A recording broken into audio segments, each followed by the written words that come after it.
Today on Geek Devotions, we're talking about Batman Noel and the lasting effect of small moments.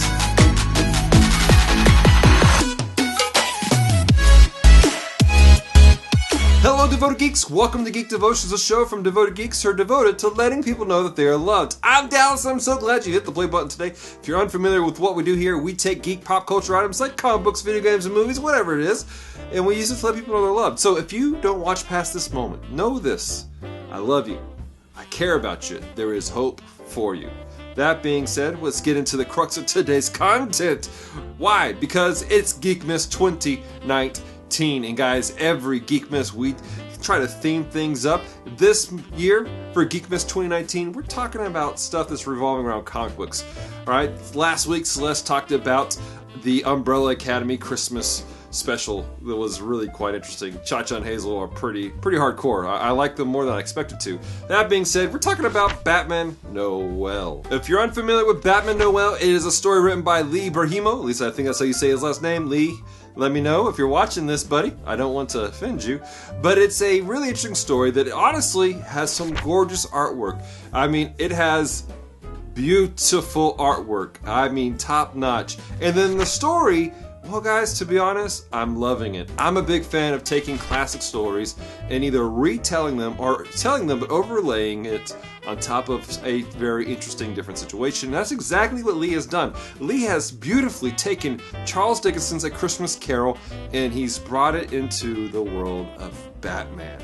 And guys, it's really quite interesting. This is not in your mainstream Batman storyline. This is an independent story that's on its own. But I'm going to encourage you guys to go check it out. I think it's like $15 on Amazon right now if you want to get it for like Kindle. But it's a beautiful story. And in it, you follows the familiar tracks of Charles Dickens's A Christmas Carol, where you have Scrooge. And Scrooge is visited by three spirits. And by the end, he learns a very important lesson, and things are right in the world. And guys, that's exactly what happens in this book. And it's really quite interesting how he plays it out.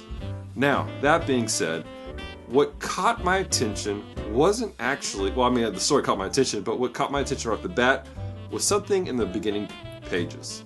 Now, one of the beginning pages, there was a dedication that read as follows. For my grandmother, Alice B. Fletcher, who gave me my first Dickens novel, and my wife, Sarah, who gave me everything else. That little phrasing right there struck me as I began to read this, because you realize that this work that he has here, this story, Batman Noel, was a labor of love. He is a fan of Charles Dickens. Why?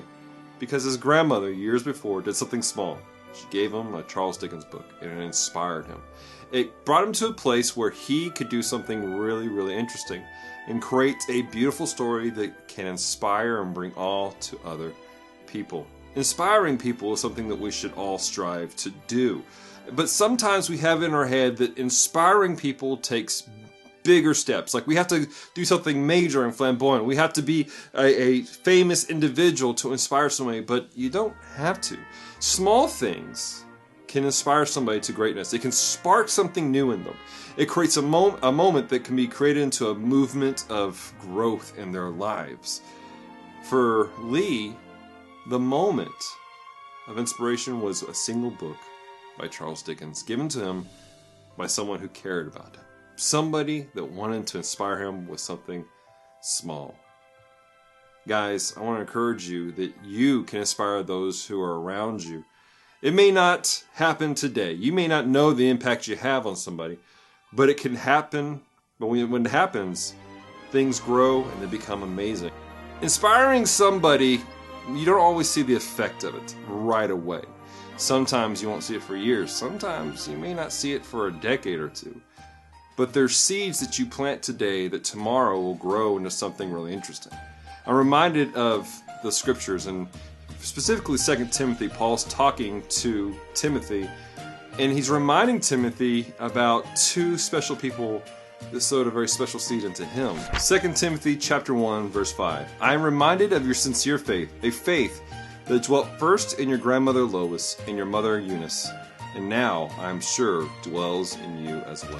See, Timothy ended up being a very important person in early church history. In fact, Paul trusted him so much that he gave Timothy the authority over an entire region to minister, to teach people, and to help lead people to Jesus. And yes, Timothy had to own his faith, he had to walk that on his own, but the seeds of it were planted by his grandmother and his mom. His grandmother and mother had prayed for him. They had lifted him up. They had pointed him to Jesus time after time. And we don't have a history of his early childhood. But what we do know from the writings of Paul is that these two women inspired him. And it was through small moments of him seeing his mother and grandmother worshiping Jesus as Messiah, seeing their struggle of what it looks like to worship Jesus as Messiah. And you understand this, please, guys. In that time frame, it wasn't necessarily easy to worship Jesus as Messiah, especially for them as Jewish women. There was a lot that was going on there in society to be a Jew and to be a follower of Jesus. And so he sees the struggle that they go through, and he's inspired by them. And he ends up being a leader in an entire region. And guys, that is a wonderful thing. That's the thing you can do. You can inspire others to follow Jesus. You can inspire others to greatness. Now, that being said, I do want to encourage you that while small moments can inspire people to greatness, small moments can inspire people to destruction. In the book Batman Noel, during the third spirit, I don't want to ruin anything for you guys, Batman is seeing the future. And he sees people have taken on his name and are brandishing out their own form of justice in his name. And there's one particular individual who is really quite violent and quite vehement about dealing out this justice.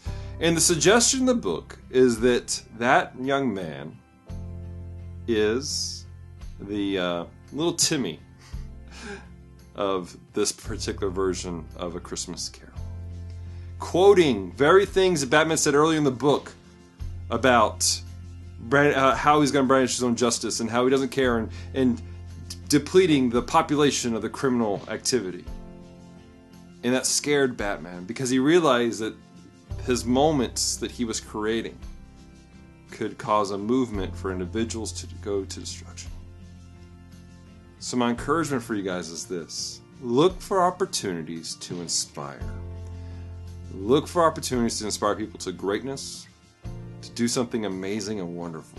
At the same time, guard your tongue, guard your heart, guard your actions, lest we encourage and inspire people to destruction.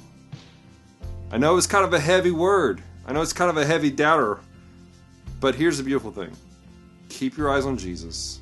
And if we mess up, guys, there is grace. Yes, there is. Apologize and move forward and continue to serve God. Continue to work to inspire people to do something great. Before we do the question of the week, I want to remind you guys that Celeste and I are doing a comic book drive for our local Shriners Hospitals for Children here in Shreveport, Louisiana. If you'd like more information about that, please check out our video we posted up earlier this week explaining how all that works out. Well, basically what we're doing though is we're trying to collect enough comics to give to the kids who are staying at the Shriners over the Christmas season. So help us out with that, guys. Links in the bio here on YouTube. And again, I'll try to figure out a way to do it here on Facebook too. That being said, question of the week, really simple question. What's your favorite Christmas story? What is your favorite Christmas carol? And then here's the twist. How would you comic book it?